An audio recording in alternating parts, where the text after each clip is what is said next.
Vamos a 2 Corintios capítulo 13. 2 Corintios capítulo 13.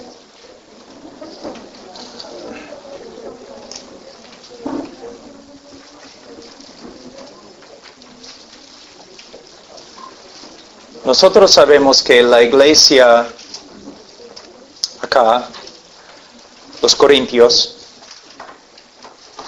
era una iglesia muy dotada. Muchos dones, conocimiento, pero muchas veces la iglesia no caminaba como una iglesia de Cristo. Los creyentes o las personas, los miembros de la iglesia, no se portaban como creyentes.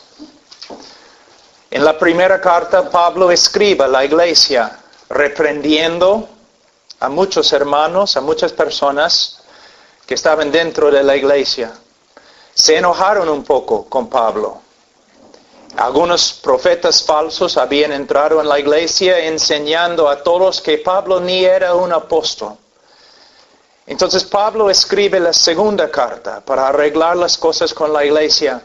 Pero todavía Pablo está preocupado por las personas que se reúnen en esta ciudad. ¿Por qué? Porque dicen que son creyentes, pero no están viviendo como creyentes. En el día de hoy es algo normal en el oeste, entre los evangélicos. En mi propio país, 65% de las personas se crean renacidos, cristianos. Pero nosotros, somos un país muy inmoral. En el día de hoy hemos bajado los estándares del Evangelio y hemos cambiado el Evangelio. Hemos reducido el Evangelio de Cristo a nada más que algunas leyes espirituales. ¿No?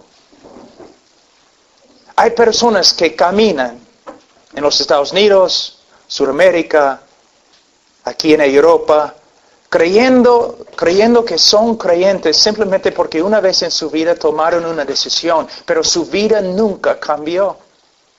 Nunca. Son personas bastante engañadas. Aquí hay como 100 personas. No soy profeta, ni hijo del profeta, de un profeta. Pero te digo, hay personas acá esta noche que no conocen a Cristo. En un grupo de este tamaño siempre es así. Especialmente entre los jóvenes. Hay personas aquí que no son salvos. Y lo saben. Hay otros que se creen salvos, pero están engañados. Y hay creyentes de verdad acá. Bueno, yo no puedo mirar dentro del corazón de cada persona, pero de una forma no tengo que hacerlo. ¿Por qué? El creyente verdadero se conoce por sus frutos. Nosotros somos salvos solo por medio de la fe, no por las obras, solo por medio de la fe. Pero una persona que de verdad es cristiano, esta persona ha sido renacido. Dios ha hecho una obra sobrenatural en su vida. Cuando una persona viene a Cristo por medio de la fe, es el resultado de una obra sobrenatural de Dios. Es una obra tan natural como la misma creación, tan supernatural como la misma creación del universo. El hombre nace con un corazón corrupto, adámico, caído. El hombre nace con un corazón que aborrece a Dios. Pero Dios, a través de la predicación del Evangelio y la obra del Espíritu Santo, Dios puede cambiar el corazón de una persona. Pero esta persona con un corazón nuevo, un corazón cambiado, no solamente se arrepiente y no solamente cree, sino también sus afectos cambian. Antes de conocer a Cristo, una persona ama al pecado. Pero después de conocer a Cristo, una persona aborrece el pecado. Antes de conocer a Cristo, una persona aborrece la justicia. Pero después de conocer a Cristo, una persona ama la justicia. Tiene un cambio en su corazón.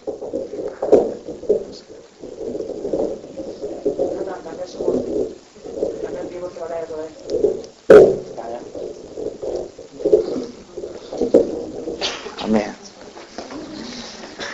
Tengo una pregunta. ¿Tu corazón ha cambiado? ¿Amas la santidad? ¿Aborreces el pecado? ¿Te estás alejando más y más del mundo y acercándote más y más a Dios? Mira lo que Pablo dice. Si alguno está en Cristo, nueva criatura es. Si no eres una nueva criatura, no eres creyente. Aquí en capítulo 13 de 2 Corintios, versículo 5, Pablo está hablando a los que se dicen creyentes, pero no están viviendo como creyentes. Mira lo que él dice. Examinaos a vosotros mismos, si estáis en la fe. Probaos a vosotros mismos. ¿O no os conocéis a vosotros mismos que Jesucristo está en vosotros, a menos que estéis reprobados? ¿Qué está enseñando Pablo? Para tener la certeza de que de verdad somos salvos, debemos examinar nuestra vida. ¿Te das cuenta que en el cristianismo en el día de hoy personas hablan bastante de su decisión, ¿no? Yo tomé mi decisión, yo hice una decisión, yo oré, yo recibí a Cristo, yo levanté mi mano, Cristo me ha salvado. Pero Pablo aquí dice que para tener la certeza de nuestra salvación, la seguridad de nuestra salvación, debemos examinar nuestro estilo de vida. Pero ¿cómo vamos a hacerlo? Por medio de examinar mi vida a la luz de las Escrituras. Vamos ahora a 1 de Juan.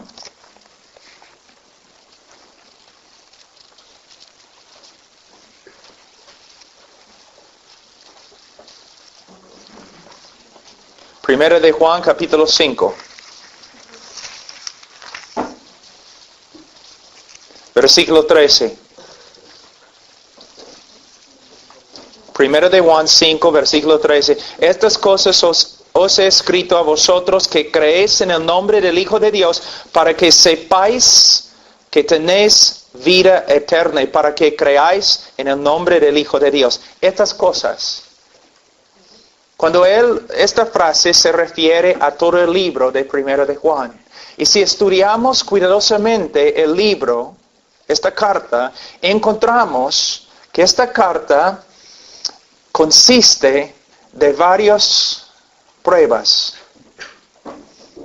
Y que cada creyente debe examinarse a la luz de lo que Juan ha dicho acá. Él nos da algunas de las características más importantes de una persona que de verdad es cristiana. Y debemos comparar nuestro estilo, nuestra manera de vivir con lo que Pablo ha escrito acá. Y si vemos contradicciones, debemos tener miedo.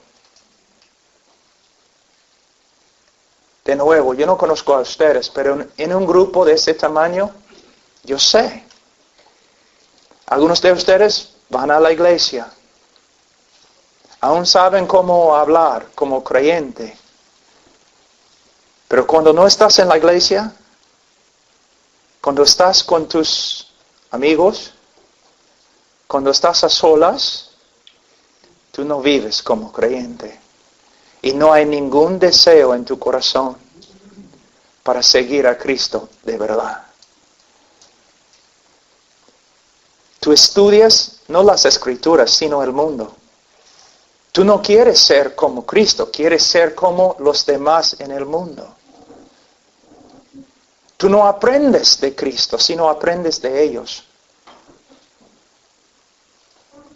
Estás engañado. Y si mueres esta noche vas a ir al infierno. Es un asunto muy serio, muy serio. Hay tantas personas en este mundo, tantas personas dentro de los evangélicos que se creen salvos, pero no son salvos. Y hay personas aquí, engañadas. Nunca debemos olvidarnos lo que Cristo dijo. Por sus frutos los conoceréis. Por sus frutos. No por medio de lo que sale de la boca. No por medio de su confesión. Porque muchos van a acercarse a Cristo en el día de juicio y van a decir, Señor, Señor. Y el Señor va a decir, apártense de mí.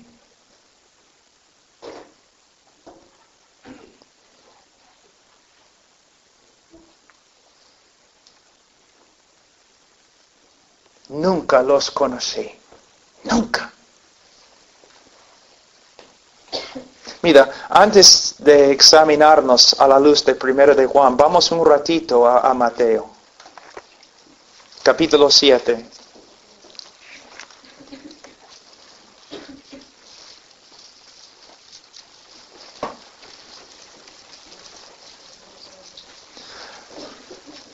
Mira, todos sabemos que Cristo era una persona llena del amor de Dios. Él amaba a los pecadores más que nadie. Ninguna persona puede acusar a Cristo de no tener amor en su corazón. Cristo vino a este mundo porque Él amó al mundo. Él murió por el mundo. Pero mira lo que dice. Él nos dice palabras bien fuertes. Bien fuertes. Él dice en versículo 13 de capítulo 7, entrad por la puerta estrecha, porque ancha es la puerta, espacioso el camino que lleva a la perdición. Mira, a la perdición. ¿Sabe qué? Casi si no fuera por las enseñanzas de Jesucristo, casi no tendríamos ninguna información acerca del infierno. Si estudias el Antiguo Testamento, casi no habla del infierno. Las epístolas de los apóstoles no hablan mucho del infierno. Casi toda la enseñanza que tenemos en la Biblia acerca del infierno proviene de Cristo Jesús. ¿Te das cuenta? A veces personas hablan mal de mí diciendo, habla del infierno bastante. Cristo habló del infierno más que del cielo. Cristo habló del infierno más que los apóstoles y los profetas, más que todos los demás en las Escrituras juntos. Yo no puedo decir que les amo si no les digo la verdad. Que no les digo que algunos de ustedes están en peligro. Un peligro grave, irrevocable. Un peligro eterno. Él dice, entrar por la puerta estrecha, porque ancha es la puerta y espacioso el camino que lleva a la perdición. Y mira, y muchos son los que entran por ella.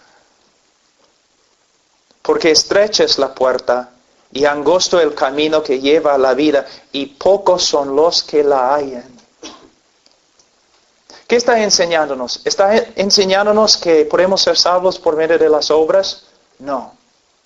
¿Podemos ser salvos por medio de nuestra manera de vivir? No. Jesús claramente enseñaba que el hombre puede ser salvo solamente por medio de la fe. Pero aquí Él está enseñándonos algo muy importante. Los resultados de una fe verdadera.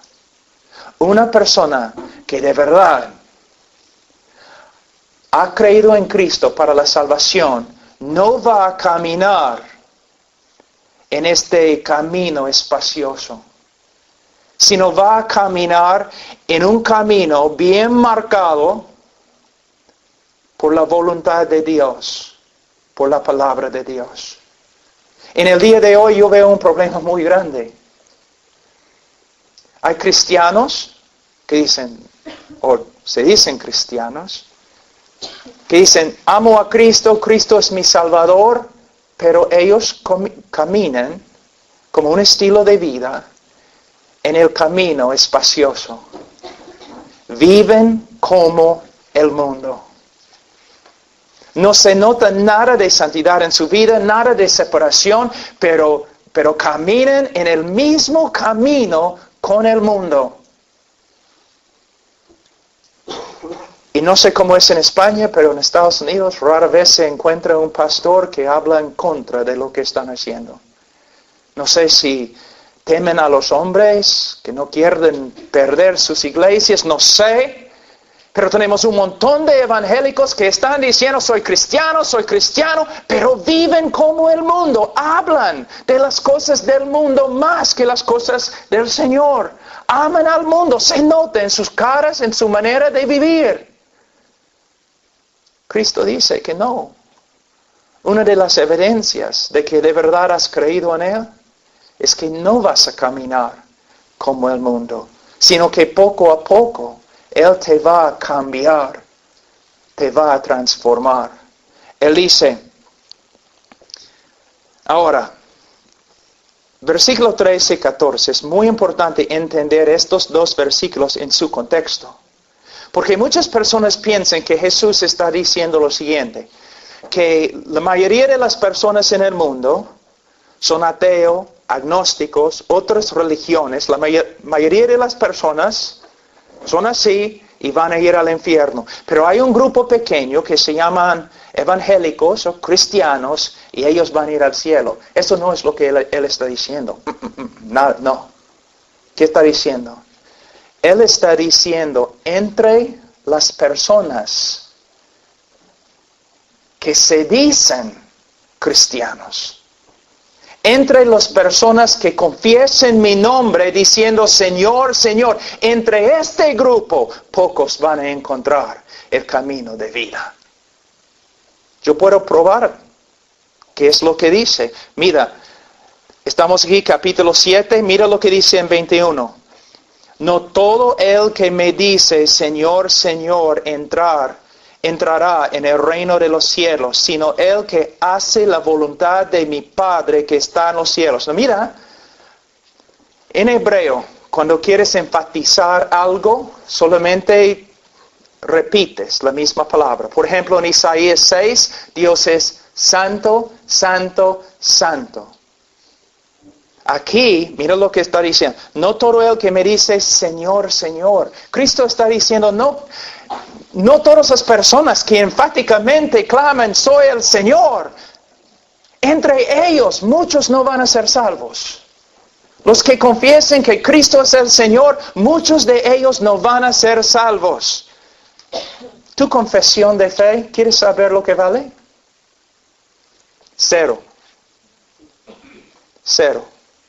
Si solamente tienes una confesión de fe, tu confesión de fe no tiene ningún valor. Porque mira lo que dice. No todo el que me dice Señor, Señor entra en el reino de los cielos, sino el que hace la voluntad de mi Padre que está en los cielos. ¿Haces la voluntad del Padre? De nuevo, tenemos que preguntarnos algo. ¿Él está hablando de salvación por medio de las obras? No. Él está diciendo lo mismo como Santiago, en el libro de Santiago. Que si una persona de verdad cree en Cristo y tiene una confesión verdadera, se va a manifestar en su manera de vivir. Su estilo de vida va a reflejar obediencia a la voluntad del Padre. Mira lo que dice En 22, muchos me dirán en aquel día, Señor, Señor, ¿no profetizamos en tu nombre y en tu nombre echamos fuera demonios, en tu nombre hicimos muchos milagros? Versículo 23, mira lo que dice. Entonces les declararé, nunca os conocí. Tú dices que tú conoces a Cristo. Está bien. ¿Cristo te conoce? Si yo voy a la Casa Blanca esta noche y digo, quiero entrar, ellos no van a permitir que yo entre. Si digo, bueno, pero yo conozco Barack Obama, yo lo conozco, todavía no voy a entrar. Pero si Barack Obama sale de la Casa Blanca y dice, yo conozco a Pablo Washer, yo voy a entrar.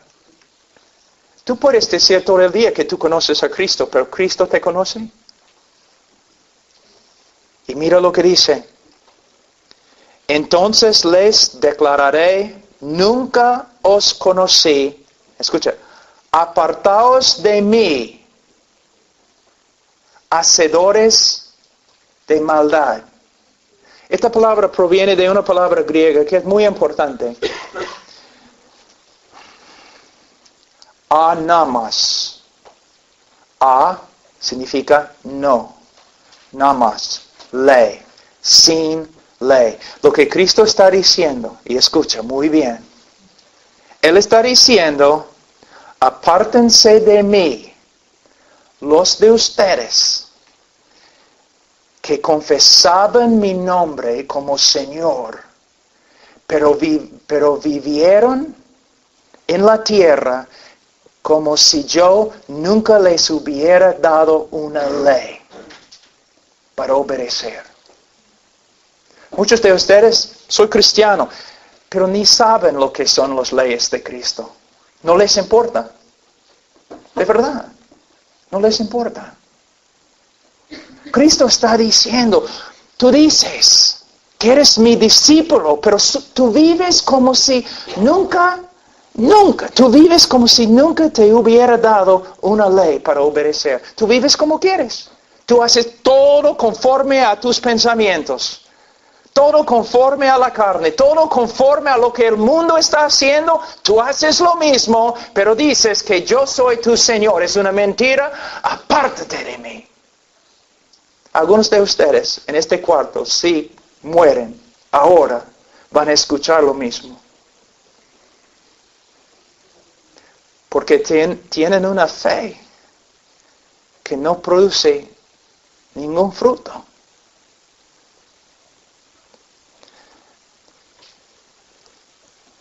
Versículo 16. Por sus frutos los conoceréis. ¿Acaso se recogen uvas de los espinos o higos de los abrojos?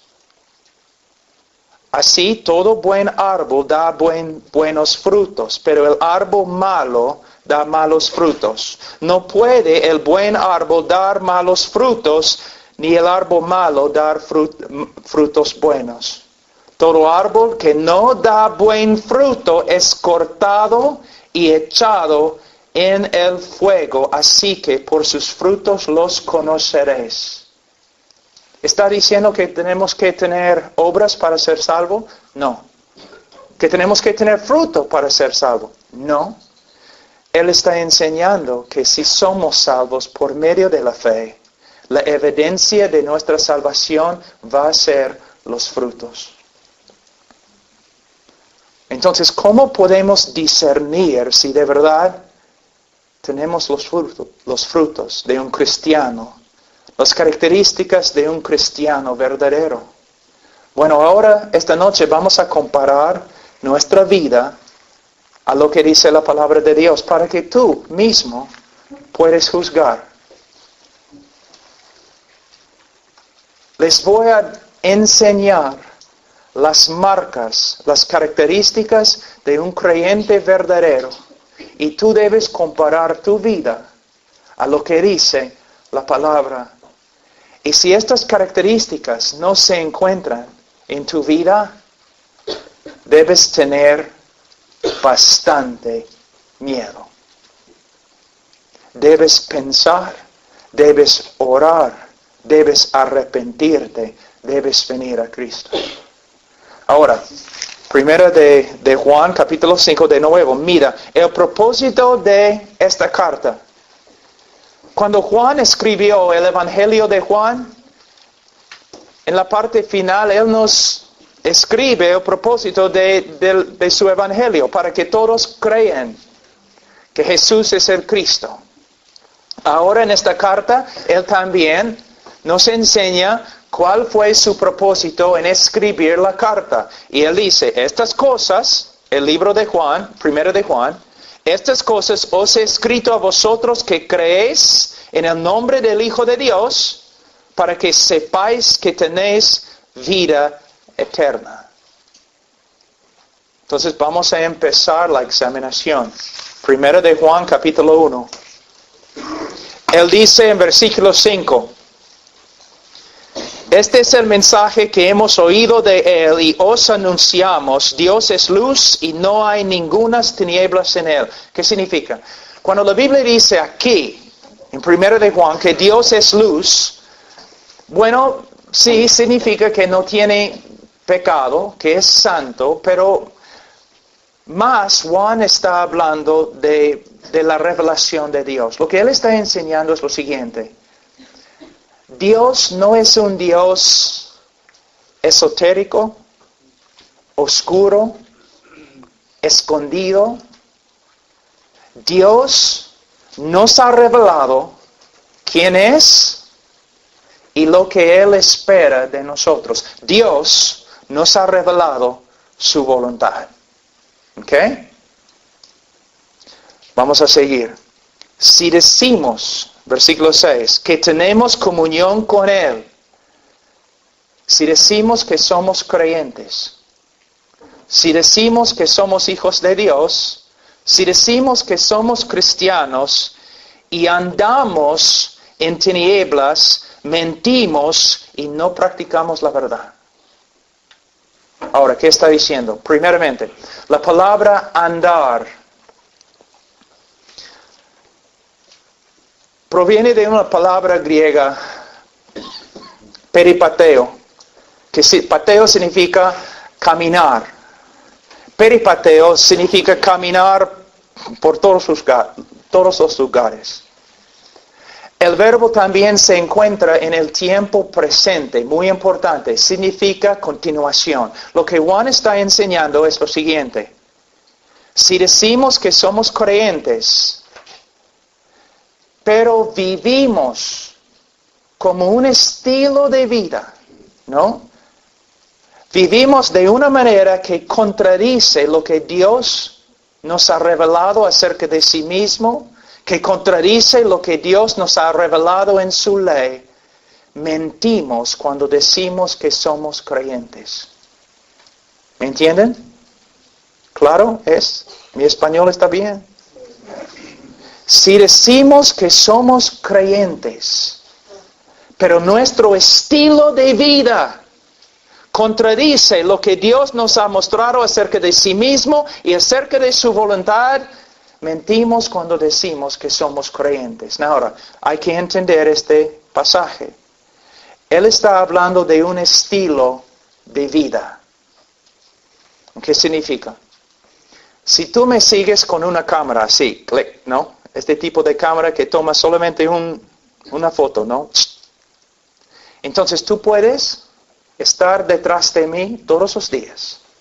Y un día, cuando me enojo o algo así, o no tengo paciencia con mis hijos o algo así, tú puedes tomar la foto, clic.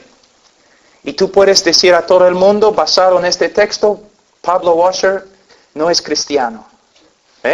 Mira su cara, tanto enojo, impaciencia, mira. Pero no sería la verdad. No es una evidencia buena de verdad cómo soy. Has tomado solamente una foto. Pero si tú me sigues un año, 24 horas al día con una cámara de video, entonces vas a ver no un momento en mi vida, sino un estilo de vida. Y en este año aunque soy creyente, vas a ver que sí, fallo, peco, tengo que luchar contra el pecado, vas a ver eso. Pero en mi estilo de vida vas a ver un hombre diferente que un mundano. Un hombre que vive conforme a la voluntad de Dios, con su estilo de vida. No perfectamente, no. Todos nosotros pecamos. Pero vas a ver un cambio. Si comparas mi vida con la vida de un incrédulo, vas a ver una diferencia muy grande. Eso es lo que él está diciendo. Si estudias, examinas toda tu vida, tu estilo de vida, y tu estilo de vida diariamente, 1 año, 2 años, 3 años, tu estilo de vida contradice lo que Dios nos ha revelado acerca de sí mismo, su carácter y su voluntad, entonces debes tener miedo. Ahora, si alguien examina tu vida 1 año, simplemente observándote, va a haber una persona que se nota, desea vivir conforme a la voluntad de Dios, o va a haber una persona cuya vida contradice todo lo que Dios nos ha revelado acerca de sí mismo y su voluntad. ¿Tu estilo de vida ha cambiado? Es una buena pregunta. Una buena pregunta. ¿Tu estilo de vida ha cambiado? ¿Tu estilo de vida está cambiando todavía? ¿El Señor está obrando en tu vida, cambiándote más y más cada año, transformándote? Si no, debes tener miedo. La segunda prueba. Capítulo 1, versículo 8. Si decimos que no tenemos pecado, nos engañamos a nosotros mismos y la verdad no está en nosotros. Si no reconocemos que tenemos pecado, no somos creyentes. Y él dice en 9, si confesamos nuestros pecados, Él es fiel y justo para perdonarnos nuestros pecados y limpiarnos de toda maldad. Si decimos que no hemos pecado, le hacemos a Él mentiroso y su palabra no está en nosotros. ¿Qué está enseñándonos el apóstol? Bueno, lo siguiente. La primera característica en versículos 5 a 7.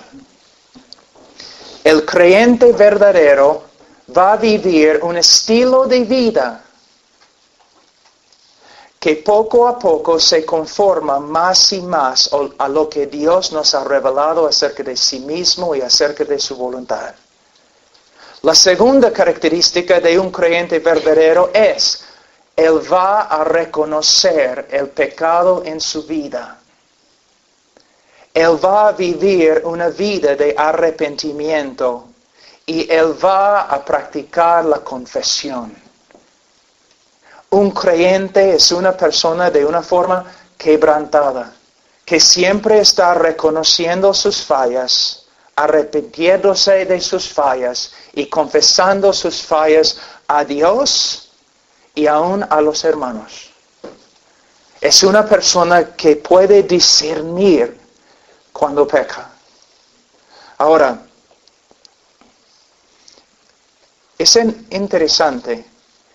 No sé cómo ustedes hacen aquí en España, pero en los Estados Unidos cuando estoy predicando, de vez en cuando el Espíritu Santo comienza a obrar. Y muchas veces cuando estoy predicando, personas empiezan a llorar, quebrantarse. Algo interesante. Cuando el Espíritu se mueve así, entre los que se dicen cristianos, es interesante que las personas más santas, más dedicadas en la iglesia, son las personas que se quebrantan llorando con respecto a su pecado. Y los cristianos más carnales y mundanos no lloren, no se quebranten, están allí sentados felices. Lo que estamos viendo es la diferencia entre un cristiano verdadero y un cristiano falso. Un cristiano no es perfecto.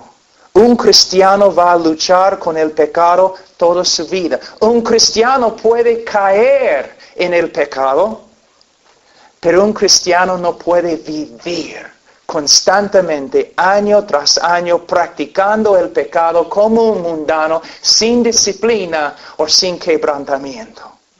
El cristiano verdadero, cuando peca, Dios, su Padre, le va a hablar.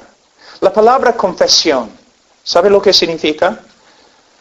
Muchas personas piensan que la confesión es simplemente Dios, perdóname, he pecado. Eso no es confesión. Confesión proviene de la palabra griega homologeo. Homologeo. Logeo significa hablar. Homo, lo mismo. Confesión es hablar lo mismo. Tú estás caminando y vamos a decir, estás enojado, impaciente, algo así, y el Espíritu Santo te habla. Estás en pecado. Estás enojado. Confesión es cuando tú dices lo mismo.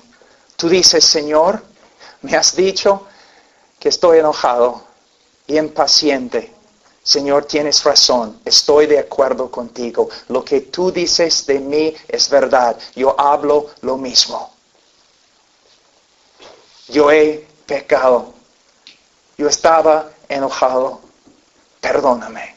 Esta es confesión. Un creyente, su vida no está marcada por la perfección. Jamás.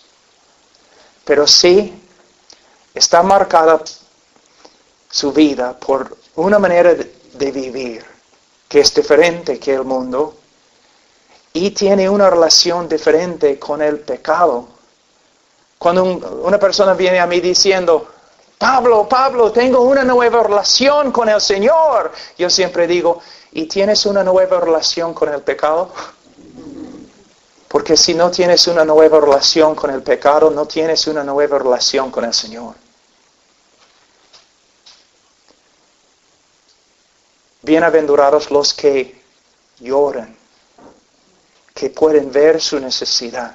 Yo tengo 27 años en el Señor y puedo testificar que el Señor me ha cambiado de muchas formas. Pero ahora tengo más años en la fe, más conocimiento de la palabra. Yo veo más fallas ahora que cuando empecé. El Señor constantemente trabajando. Yo les voy a dar un ejemplo que enseñé esta mañana a un grupito ahí en la cafetería. Un hombre inconverso. Esta tarde tiene que llegar a su trabajo, está saliendo de la casa tarde, hay lluvia afuera, es horrible.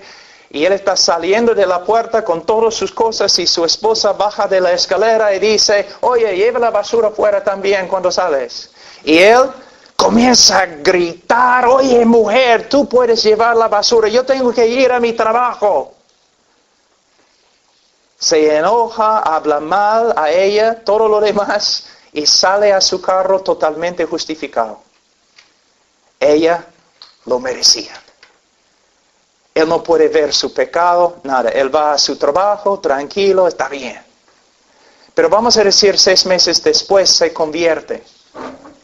Entonces, mismo escenario. Él va a llegar tarde para su trabajo, está saliendo de la casa tarde. Está lloviendo afuera, su esposa, ¿no? Con pelo como medusa, saliendo de su cama. Dice, oye, lleva la basura contigo, tienes que llevar la basura. Y él, antes de pensar, comienza a gritar, oye mujer, no puedes ver que está lloviendo, voy a llegar a mi trabajo tarde, tú debes llevar la basura. Tú dices, ¿cuál es la diferencia? El momento que él habla así, es como un cuchillo ha traspasado su corazón. Una náusea.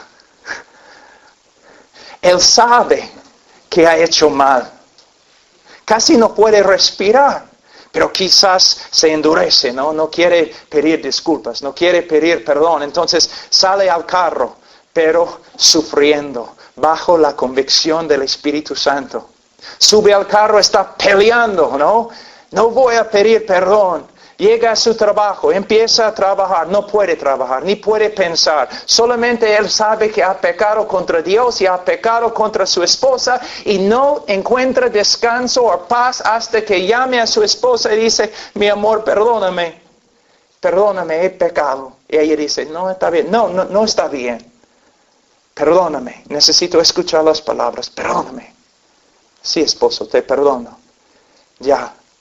Y de ahí se pone de rodillas al lado de su escritorio, Señor, perdóname, he pecado. Es la diferencia entre un creyente y un incrédulo. Su vida está marcada por confesión, quebrantamiento. Pero hay una cosa muy importante. Como hablamos hoy día, si una persona no renueve su mente con la palabra de Dios, si no está estudiando la palabra, si está llenando su vida del mundo, a veces ni puede ver su pecado.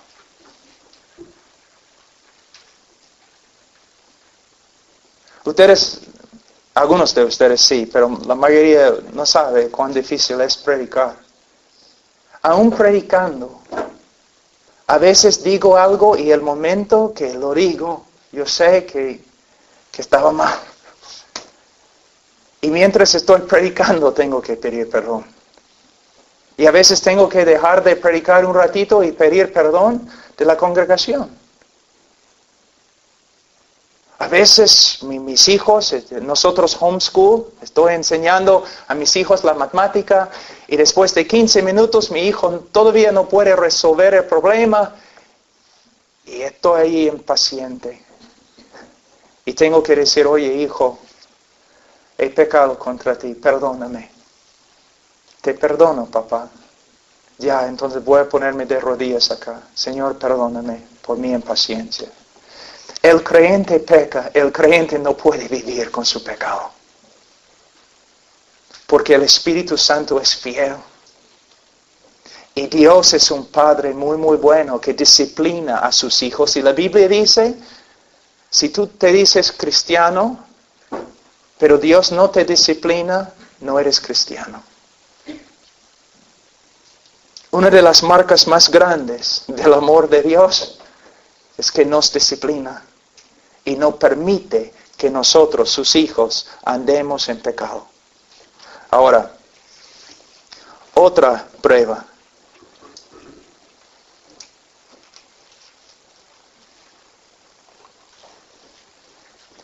Capítulo 2, versículo 3. Y en esto sabemos que nosotros le conocemos. Mira, en esto sabemos que somos cristianos, si guardamos sus mandamientos. Es lo que dice. El que dice, yo le conozco, y no guarda sus mandamientos, el tal es mentiroso, y la verdad no está en él. Pero el que guarda su palabra, en este verdaderamente el amor de Dios sea perfeccionado. Por esto sabemos que estamos en Él. ¿Qué significa? Nosotros sabemos que aún los cristianos más maduros pecan, fallan, tienen debilidades. Entonces, ¿qué significa este texto? De nuevo, tienes que entender que Juan está usando verbos en el tiempo presente. Está hablando de un estilo de vida. Significa que una persona que de verdad es un creyente va a tener una nueva relación con los mandamientos de Dios. Voy a usar mi vida como una ilustración. Antes de conocer a Cristo, yo no quería saber nada de sus mandamientos, de su voluntad. ¿Qué me importa? No voy a leer la Biblia. no intentaba obedecer a Dios, conocer su voluntad. Cuando yo vivía en desobediencia no me importaba. Un incrédulo. Pero después de convertirme, ¿qué pasó? Una nueva relación con los mandamientos de Dios. Ningún hombre guarda los mandamientos perfectamente, pero el cristiano tiene un estilo de vida que refleja obediencia. Tiene una nueva relación con la palabra de Dios. ¿Recuerdan lo que dije antes? Si una persona viene a mí y dice, tengo una nueva relación con Dios, yo siempre pregunto, ¿y tienes una nueva relación con el pecado?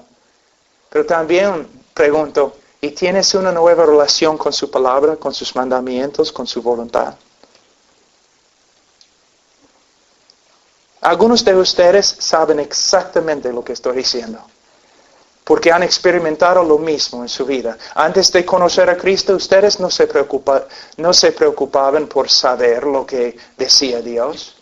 No se preocupaban por entender la voluntad de Dios o obedecer la voluntad de Dios o confesar tus pecados cuando desobedecías la voluntad de Dios. No, pero después de convertirse, ustedes empezaron a tener interés. ¿Qué ha dicho Dios?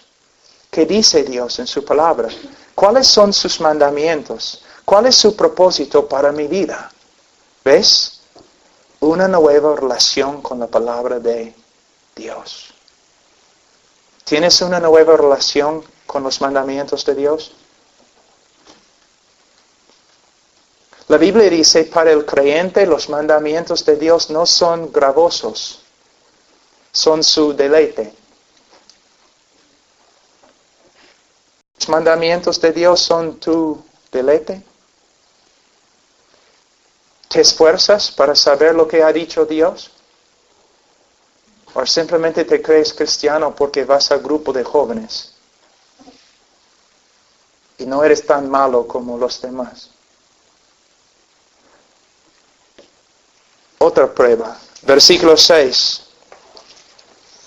El que dice que permanece en Él, debe andar como Él anduvo. Tú dices, entonces todos nosotros vamos al infierno. ¿Quién anda como Él anduvo? Tú debes sentarte un día con los pastores, ¿no? Cuando están hablando entre sí. Sí, pueden contar los pastores de sus victorias. Nos sentamos ahí como el Señor ha hecho esto, el Señor me ha cambiado. Pero también los pastores dicen, mira hermanos, oren por mí, porque todavía, caramba, no soy como debo ser. Entonces, ¿qué significa este texto? Si ni aun los pastores andan como Cristo siempre, entonces, ¿qué significa este texto? Yo les voy a dar otra ilustración. Cuando yo era un niño, así de más o menos ese tamaño, mi papá era un hombre muy duro.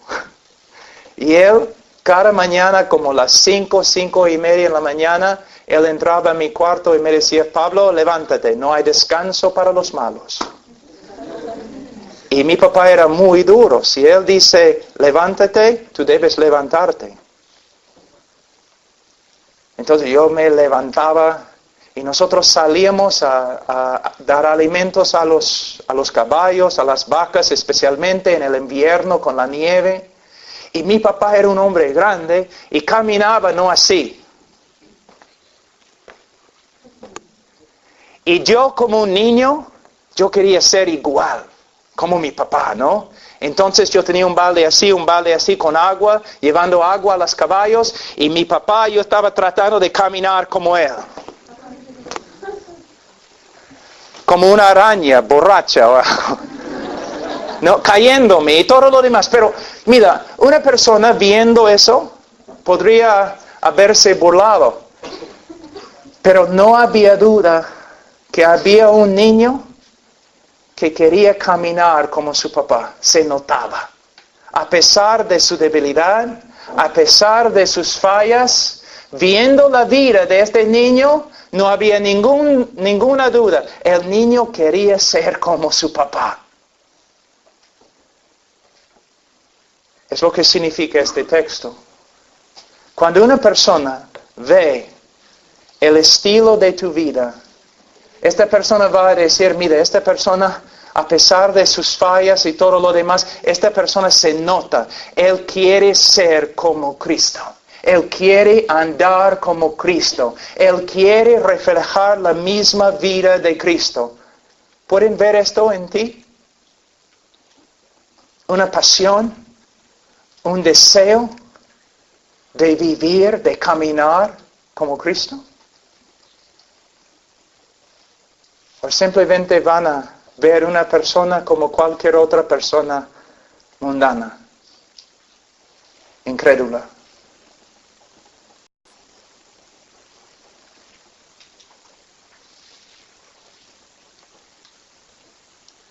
¿Eres cristiano?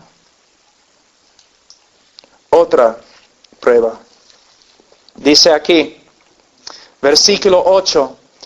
Sin embargo, os escribo un mandamiento nuevo que es verdadero en él y en vosotros, porque las tinieblas van pasando y la luz verdadera ya alumbra. El que dice que está en la luz, el que dice que es creyente y aborrece a su hermano, está todavía en tinieblas. El que ama a su hermano permanece en la luz y en él no hay tropiezo. Ahora, ¿quién es el hermano? Bueno, hermano aquí no se refiere a una persona de otra raza. Debemos amar a todas las personas, pero no está hablando de una persona de otra raza, porque de verdad no hay otra raza. Si eres un ser humano, es la raza. No hay diferencias. No está hablando de la necesidad de amar a los pobres. El hermano aquí no se refiere a una persona pobre, aunque debemos amar a los pobres. Aquí, la palabra hermano en el contexto se refiere a otros cristianos. Ahora, es muy importante.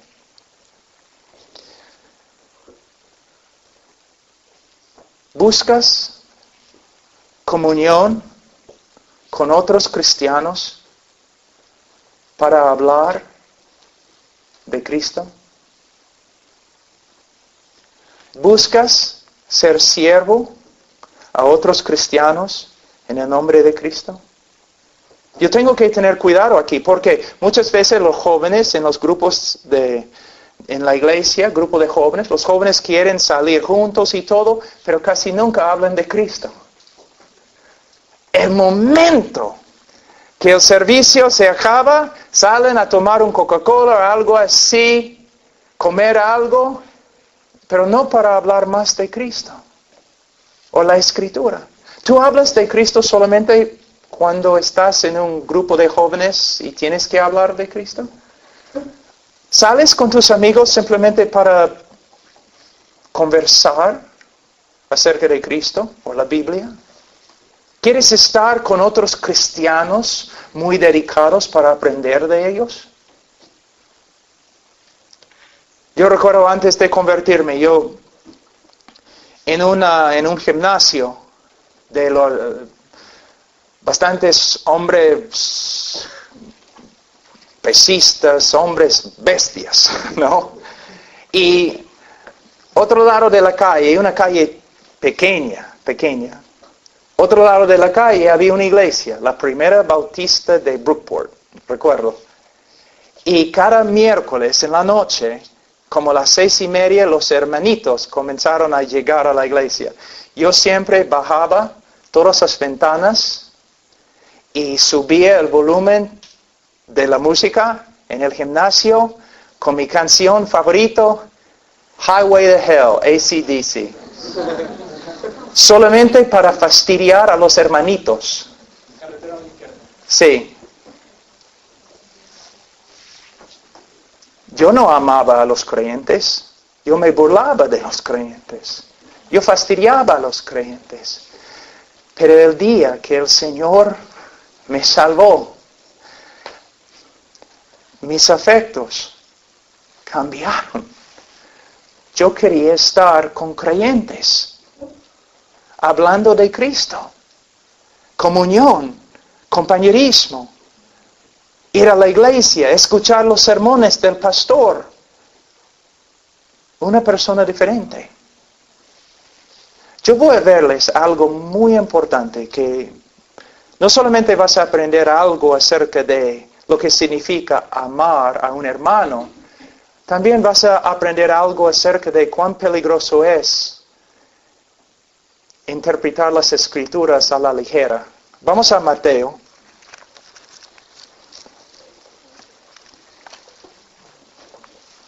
Capítulo 25. Versículo 31.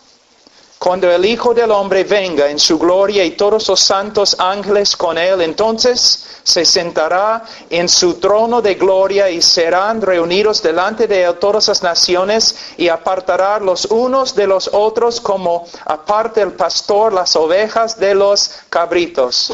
Y pondrá las ovejas a su derecha y a los cabritos a su izquierda. Entonces el rey dirá a los de su derecha: venid benditos de mi Padre, venid benditos de mi Padre, heredad el reino preparado para vosotros desde la fundación del mundo, porque tuve hambre y me diste de comer, tuve sed y me diste de beber, fui forastero y me recogisteis, estuve desnudo y me cubristeis, enfermo y me visitasteis, en la cárcel y vinisteis a mí. Entonces los justos le responderán diciendo: Señor, ¿cuándo te vimos hambriento y te sustentamos? ¿O sediento y te dimos de beber? ¿Y cuándo te vimos forastero y te recogimos? ¿O desnudo y te cubrimos? ¿O cuando te vimos enfermo o en la cárcel y venimos a ti? Y respondiendo el rey les dirá: de cierto os digo que en cuanto lo hiciste a uno de estos mis hermanos más pequeños, a mí lo hicisteis. Muchos ministerios usan este texto como un pretexto, diciendo que en base de este versículo, este texto, debemos cuidar a los pobres, debemos dar alimentos a los que tienen hambre, debemos visitar las personas que han cometido crímenes y ahora están en la cárcel. Mira, debemos hacer esas cosas, pero no es lo que este texto está enseñando.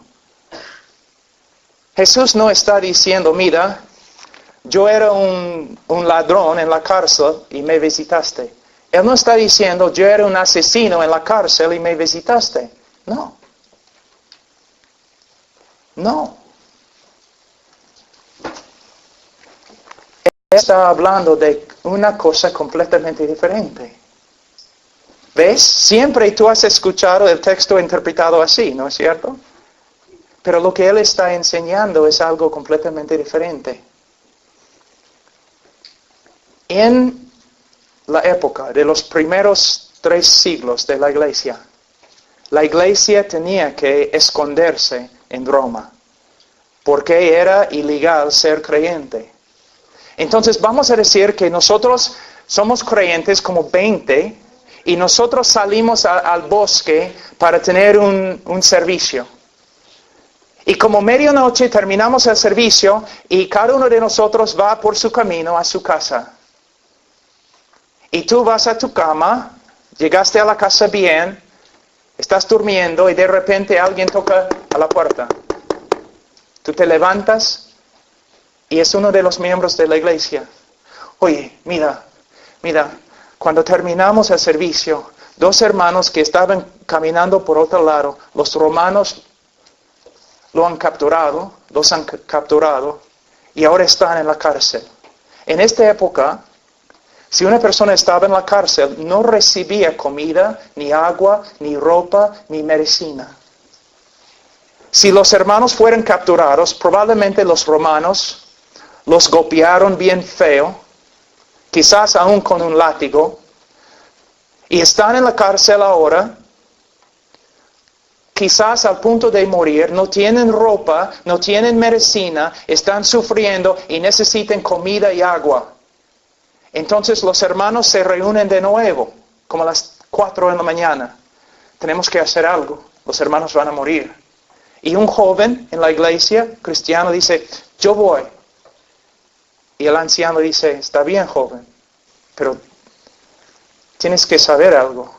Si tú llevas la comida y la medicina y la ropa a nuestros hermanos en la cárcel, los romanos también van a ver que tú eres creyente y probablemente te van a capturar también. Jesús está diciendo, el verdadero cristiano va a ir a la cárcel, va a llevar las cosas, va a arriesgar su vida, porque su amor es tan grande para sus hermanos, así es sus hermanos. Es lo que Jesús está enseñando. Que una de las evidencias más grandes de un cristianismo verdadero es que amas a los demás creyentes. Y tienes la buena voluntad de servir a los creyentes, aunque te cueste tu vida. ¿Puedes ver cómo puedes malinterpretar un texto?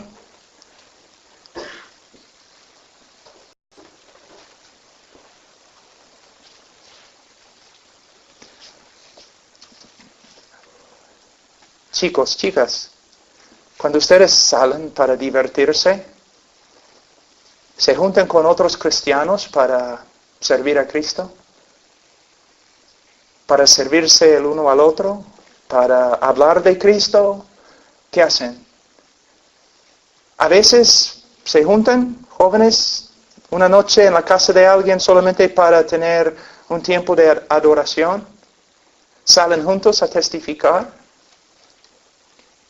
Vas a la casa de un hermano quizás enfermo. ¿Ves? Una de las evidencias más grandes del cristianismo verdadero es que amas y sirves a los hermanos. Vamos, tenemos tiempo para una prueba más, creo. Vamos a...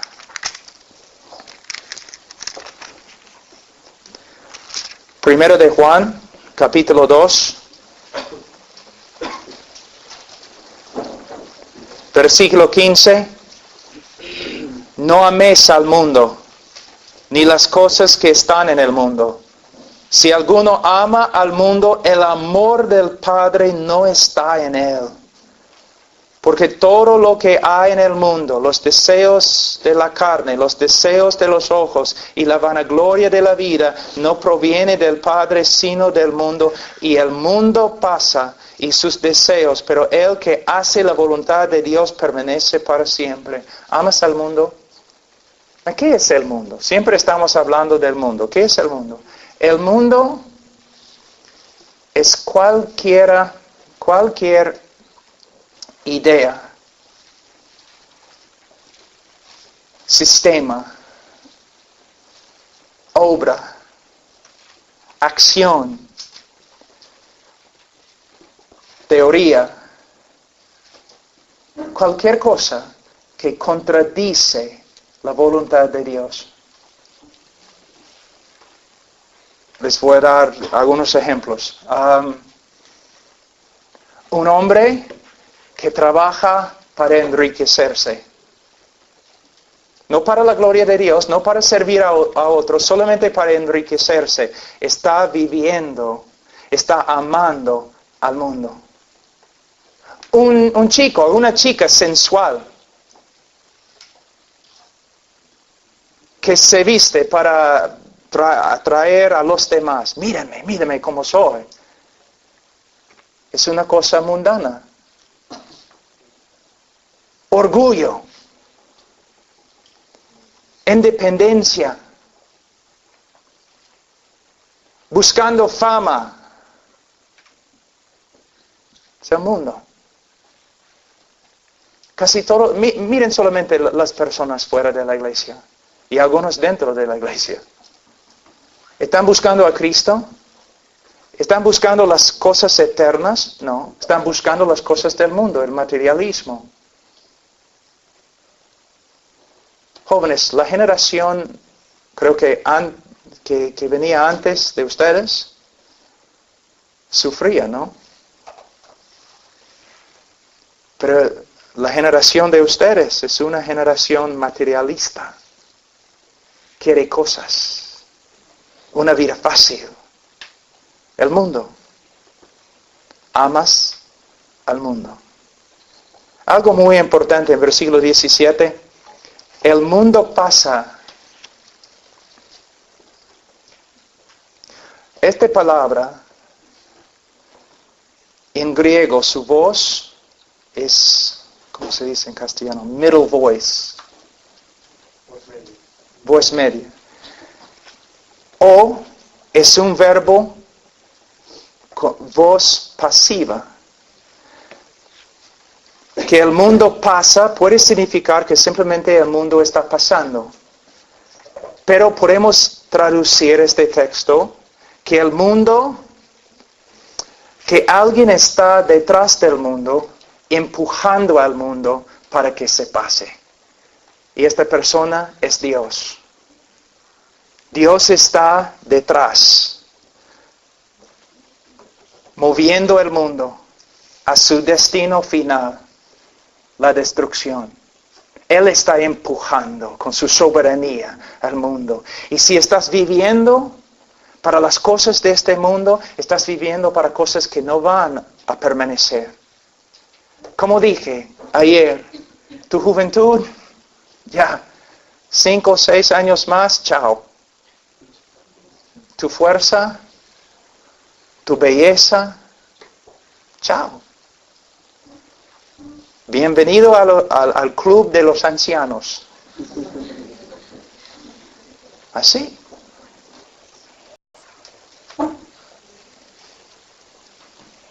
Ahora, todo este libro está lleno de pruebas.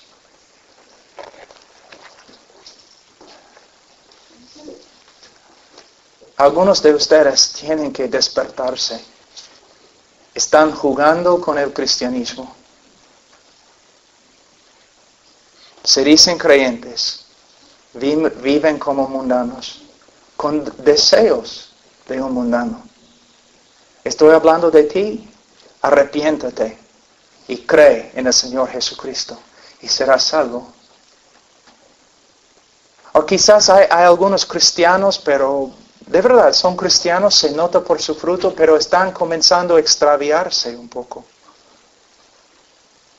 Tiene más años ahora, está viendo el mundo está llamando. Cristiano, ten cuidado.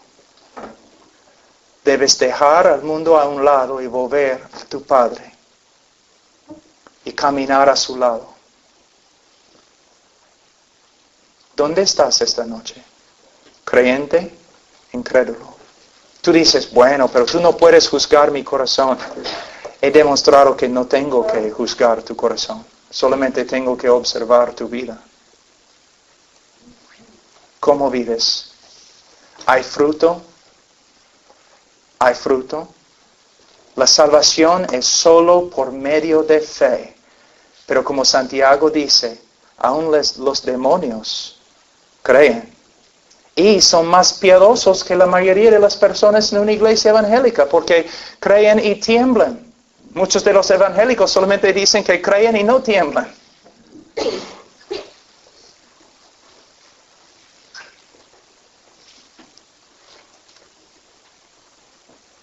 A veces el Señor manda a una persona para que hable contigo. Y muchas veces una persona no elocuente, una persona que ni puede usar bien tu idioma. Pero sin embargo, el Señor te está hablando esta noche. ¿Qué vas a hacer con Cristo? Vamos a orar. Padre Santo, Señor, yo oro por estos jóvenes. Yo sé que hay jóvenes aquí, Señor, que te aman. Hablando hoy día con varios jóvenes, Señor, aún yo podía notar el amor de Cristo en ellos. Pero Señor, no he hablado con todos. Y yo sé, Señor, en un grupo de este tamaño, siempre hay personas que confiesan tu nombre, pero tú no los conoces. Oh Señor, que esta noche el Espíritu Santo, que Él les muestre su pecado y su necesidad de Cristo. Que esta noche sea su noche de salvación. Señor, obra aquí. Y Señor, si hay hijos tuyos extraviándose, Señor,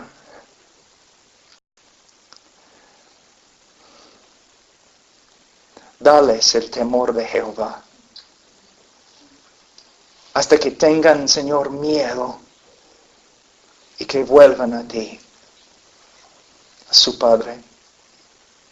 Señor, ayúdanos esta noche y mañana y todos los días que vamos a estar aquí en España. Ayúdanos. En el nombre de Cristo Jesús. Amén.